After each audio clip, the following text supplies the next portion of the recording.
voulais quand même vous faire une petite phase d'actualité pour ceux qui suivent le podcast régulièrement.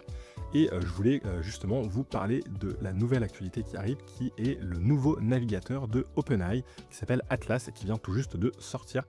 Et donc, qu'est-ce qu'ils veulent nous faire avec tout ça, hein, OpenAI, ils sont un petit peu en train de faire comme les autres.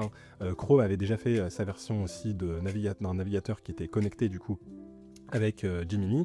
On avait également Genspark qui nous a fait une version que j'avais pu tester aussi il y a ça quelques semaines. On a Perplexity qui était avec son projet, si je dis pas de bêtises, qui s'appelle Comet, si je me trompe pas. Enfin voilà, ils sont tous un petit peu à faire des navigateurs qui intègrent directement des outils IA. Alors ce qui se passe généralement, c'est qu'ils se basent tous sur l'architecture de Chromium. Chromium, c'est vraiment la version open source de Chrome, c'est ce qui fait tourner en fait Chrome entre guillemets, parce que à la base ça part de ce logiciel qui est open source, mais Edge fonctionne sur cette version-ci de Chromium, Brave ça fonctionne aussi derrière sur du Chromium, puis après il y a des développements qui sont rajoutés par-dessus, et donc voilà, je pense que là ils ne sont pas cassés la tête non plus.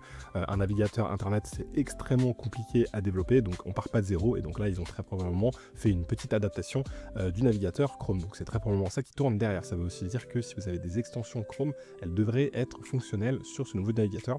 Mais bon, ça reste encore à tester.